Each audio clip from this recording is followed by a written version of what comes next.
Hello guys, अब हम solve करने वाले हैं मैथ्स एनसीईआरटी से एक्सरसाइज नंबर 10.2 का क्वेश्चन नंबर फर्स्ट। ठीक है, तो क्वेश्चन नंबर फर्स्ट में आपको बोला गया है फ्रॉम अ पॉइंट क्यू के पॉइंट है। ठीक है, the length of a tangent to a circle is 24 centimetre. ठीक है, and the distance of Q from the centre is 25 centimetre. यहाँ पे हमको रेडियस फाइंड आउट करना है। ठीक है, तो हम पहले क्वेश्चन सॉल्व करने से पहले हम इसका डायग्राम बनाएंगे। ठीक है, तो देखो पहले मैं यहाँ पे इसका डायग्राम बना लेता हूँ। पहले मैंने एक कोई सर्कल बना लिया। ठीक है, इसके बाद फिर पॉइंट क्यू से यहाँ टेंजेंट तक का जो डिस्टेंस है वो हमको यहाँ पे 24 सेंटीमीटर दिया गया है। ठीक है, 24 सेंटीमीटर। इस पॉइंट को नाम दे देता हूँ क्यू, इस पॉइंट को पी दे देता हूँ। ठीक है, इसके बाद फिर ये हमारा कोई सेंटर है। ठीक है, इसके बाद फिर पॉइंट क्यू से और सेंटर तक का जो हमको डिस्टेंस दिया गया है वो है 25 सेंटीमीटर। ठीक है, अब हमें फाइंड आउट करना है ये ओपी का डिस्टेंस। ठीक है, इसको मैं ले लेता हूँ ओ पॉइंट। ठीक है, तो अब आपको ओपी का डिस्टेंस फाइंड आउट करना है क्योंकि यही हमारा रेडियस होगा। ठीक है, तो देखो ये आपको एक कोई राइट एंगल ट्राइंगल जैसा दिख रहा है। ठीक है, तो आप यहाँ पे पाइथागोरस थ्योरम अप्लाई कर सकते हो। ठीक है, तो देखो अब आगे आप खुद कर सकते हो, नहीं बन रहा कोई बात नहीं, मैं करवा देता हूँ। तो अब आप पहले लिख लो by Pythagoras theorem, by Pythagoras theorem. ठीक है, तो अब हम इसको पाइथागोरस थ्योरम से फाइंड आउट करेंगे। ठीक है, तो आपको पता है आपकी पाइथागोरस थ्योरम क्या कहती है? वो कहती है कि आपके हाइपोटेनस का स्क्वायर इक्वल होता है परपेंडिकुलर के स्क्वायर प्लस बेस के स्क्वायर के इक्वल टू में। ठीक है, हाइपोटेनस का स्क्वायर वो इक्वल होता है बेस के स्क्वायर प्लस परपेंडिकुलर के स्क्वायर के इक्वल टू में। ठीक है, तो यहाँ पे देखो आपका जो हाइपोटेनस है वो कितना है, वो है आपका ओ क्यू। ठीक है, और वो है आपके पास 25। ठीक है, तो हाइपोटेनस यहाँ पे आपके पास 25 का स्क्वायर हो गया। ठीक है, अब बेस देखो, बेस यहाँ पे कितना है, बेस आपका है 24। ठीक है, तो 24 का स्क्वायर प्लस परपेंडिकुलर, परपेंडिकुलर यहाँ पे हमारे पास है ओपी और इसका हमें पता नहीं है। ठीक है, इसका डिस्टेंस, तो हम यहाँ पे ओपी का स्क्वायर रहने देते हैं। ठीक है, तो देखो 25 का स्क्वायर कितना होता है, ये होता है आपके पास 625। ठीक है, और 24 का स्क्वायर कितना होता है, ये होता है आपका 576। ठीक है, प्लस ओपी का स्क्वायर। ठीक है, तो देखो अब 576 इधर पॉजिटिव है, अगर इक्वल टू को इधर जाएगा तो नेगेटिव हो जाएगा। ठीक है, 625 माइनस में 576। ठीक है, और इक्वल टू में ओपी का स्क्वायर। तो अब देखो, अब आप इसको सॉल्व कर लो तो ये आपके पास आएगा, ठीक है, 49 आएगा।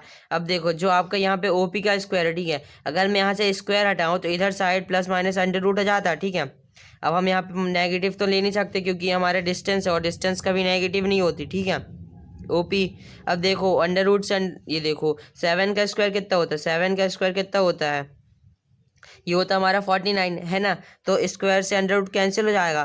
तो देखो, तो जो आपका ओपी आएगा, ओपी वो है 7। ठीक है, तो आपके पास यहाँ पे जो रेडियस निकल के आई है वो 7 है। ठीक है, अब तो यहाँ पे आपका जो रेडियस निकल के आ गई है वो है 7।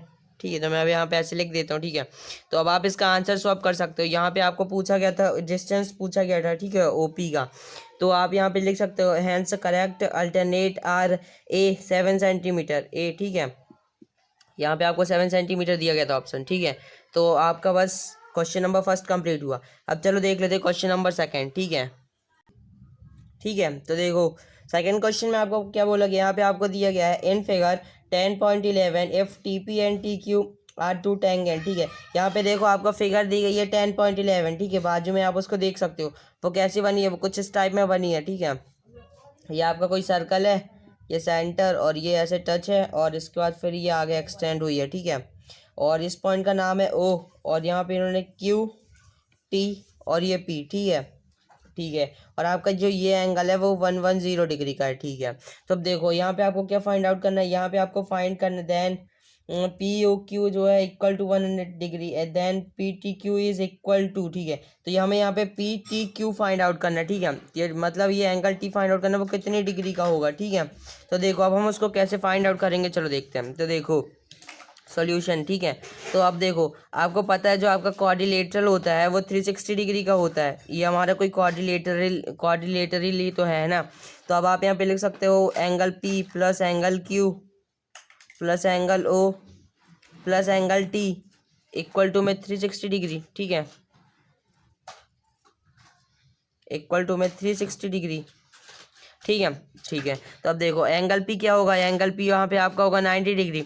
आप थ्योरम 10.2 में शायद 10.2 में आप पढ़े होगे। ठीक है, कि जो आपका ये जो होता है ये जो आपकी टेंजेंट होती है, अगर वो सेंटर से ज्वाइन होती है तो वो हमारी परपेंडिकुलर हो जाती है, ठीक है। तो आपकी परपेंडिकुलर कितने डिग्री की होती है, वो होती है आपकी 90 डिग्री की, ठीक है। तो एंगल पी की जगह यहाँ पे मैं 90 डिग्री लिख सकता हूँ, लिख दिया। फिर एंगल क्यू की जगह भी हमारा 90 डिग्री हो जाएगा, सेम वही। प्लस एंगल ओ यहाँ पे हमको गिवन दी गई है 110 डिग्री, तो मैंने यहाँ पे लिख दिया। अब हमें यहाँ पे एंगल टी फाइंड आउट करना है, ठीक है। तो एंगल टी रहने दो, ठीक है, इक्वल टू में 360 डिग्री, ठीक है। ठीक है, अब आप इसको सॉल्व कर लो। देखो 90 कितना होता है 180, ठीक है। 180 प्लस 110 कितना होता है, ये होता है हमारे पास 290, ठीक है।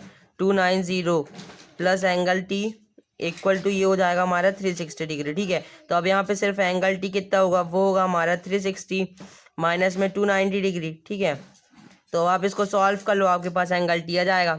देखो क्या आएगा आपका एंगल टी, 360 माइनस 290 करोगे तो आपके पास क्या आएगा, यहाँ पे आपके पास आएगा ये 70 डिग्री, ठीक है। तो यहाँ पे आपके पास एंगल टी आ गया है, ठीक है। बस आपका ये क्वेश्चन नंबर सेकंड कंप्लीट हो गया है। तो आप इसका आंसर सॉल्व कर सकते हो। Hence correct alternate answer are B, ठीक है। वो आपका 70 डिग्री ये था, ठीक है। तो हमारा आंसर भी 70 डिग्री आया, ठीक है। तो बस इसी के साथ आपका क्वेश्चन नंबर सेकंड कंप्लीट होता है, ठीक है।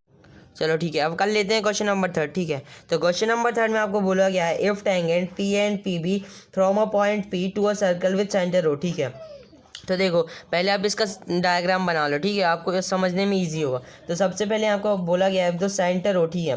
कोई देखो पहले एक सर्कल है, ठीक है, उसका सेंटर है ओ, ठीक है। तो यहाँ पे मैंने पहले एक सर्कल बना लिया, ठीक है, उसका सेंटर ओ है, ठीक है। अब आपको आगे बोला गया है कि दो टोल उसके tangent P and P B from point P पर। तो जैसे देखो ये कोई पॉइंट पी है, ठीक है, वहाँ से दो टेंजेंट है, ठीक है। एक ये टेंजेंट मैंने मान लिया और एक ये टेंजेंट, ठीक है। और ये मैंने पॉइंट पी ले लिया, इसको मैंने ए और ये बी, ठीक है। तो यहाँ आपके पास दो टेंजेंट आ गए P A and P B, ठीक है। और आपका जो पॉइंट पी 80 डिग्री का एंगल बना रहा है, ठीक है। अब आप इसको ऐसे ज्वाइन कर दो सेंटर से, ठीक है।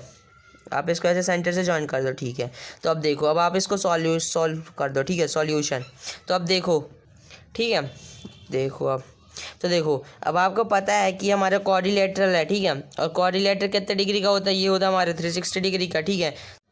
तो देखो जो हमारे यहाँ पे angle P plus angle A, B लिख दे रहा, B plus angle O plus angle A, ठीक है, वो यहाँ पे ये हमारा 360 डिग्री का होगा क्योंकि कोऑर्डिनेटर है, ठीक है।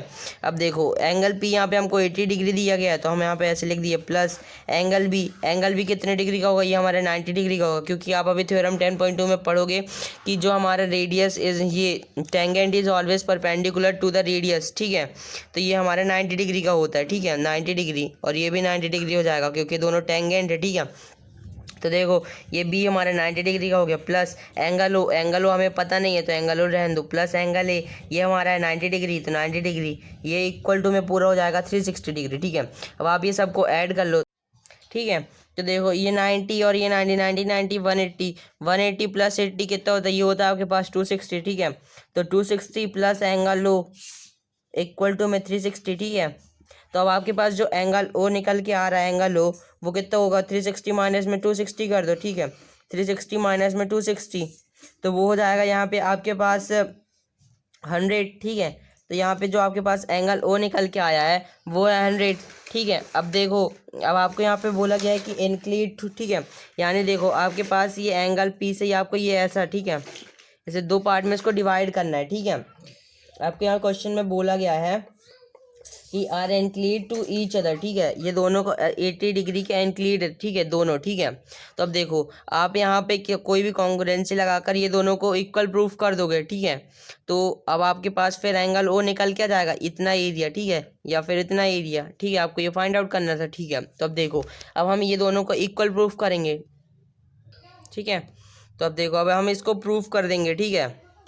तो देखो कैसे प्रूफ करेंगे, तो देखो अब यहाँ पे जो आपके पास ये पी ए है, पी ए और ये पी ए इक्वल टू में पी बी लिख सकते हैं हम, पी ए इक्वल टू में पी बी क्योंकि दोनों देखो दोनों टेंजेंट है, ठीक है, टेंजेंट ऑन एक्सटर्नल पॉइंट, ठीक है, टेंजेंट ऑन एक्सटर्नल पॉइंट, आप इसका रीजन लिख लो, टेंजेंट ऑन एक्सटर्नल पॉइंट, ठीक है। इसके बाद फिर देखो, और आपके पास ये जो बी ओ और इक्वल टू में ए ओ लिख सकते हो क्योंकि दोनों 90 डिग्री हैं, ठीक है। वी ओ इक्वल टू में ए ओ इक्वल टू 90 डिग्री, ठीक है। इसके बाद फिर अब देखो जो हमारा पी ओ है, पी ओ इक्वल टू में पी ओ, क्योंकि ये कॉमन है, ठीक है, इक्वल टू कॉमन। तो अब देखो यहाँ पे आपका एस एस एस कॉन्ग्रुएंसी दिख रही है, ठीक है, by S S S congruency, या फिर आप क्राइटेरिया लिख दो, ठीक है, क्राइटेरिया दिया। जो हमारा पी ए ओ है वो कॉन्ग्रुएंट है पी बी ओ के, ठीक है, पी बी ओ के कॉन्ग्रुएंट हो गया, ठीक है। तो अब देखो, ठीक है, तो ये कॉन्ग्रुएंट है। अब आप ऐसे भी लिख सकते हो P A O equal to में पी बी ओ, ठीक है, ठीक है। तो देखो आपका जो ये एंगल पी ओ है, ठीक है, जो आपका यहाँ पे पी ओ ए एंगल है वो half angle A O B के, ठीक है। तो अब मैं यहाँ पे ऐसे लिख दूंगा, ठीक है। तो अब देखो हमारा जो यहाँ पे एंगल पी ओ ए है इक्वल टू में हाफ होगा एंगल ए ओ बी के, ठीक है, ए ओ बी के। अब बस अब मैं वैल्यू पुट कर दूंगा, मेरे पास आंसर आ जाएगा P O A equal to में हाफ। अब देखो ए ओ बी हमारा कितना है, ए ओ बी यहाँ पे हमारा 100 डिग्री है, क्योंकि देखो ये जो हमारा पूरे का, ये देखो ये इतना पूरा एंगल आपने, एंगल लो जो है वो आपने पहले निकाला था 100 डिग्री, ठीक है, ये 100 डिग्री आपने निकाला था, ठीक है। तो देखो और यहाँ पे अब मैं 100 पुट कर देता हूँ। अब आप इसको सॉल्व कर दो तो यहीं से कैंसिल 50 डिग्री। तो आपके पास जो यहाँ पे एंगल पी ओ ए निकल के आया है वो है 50 डिग्री, ठीक है।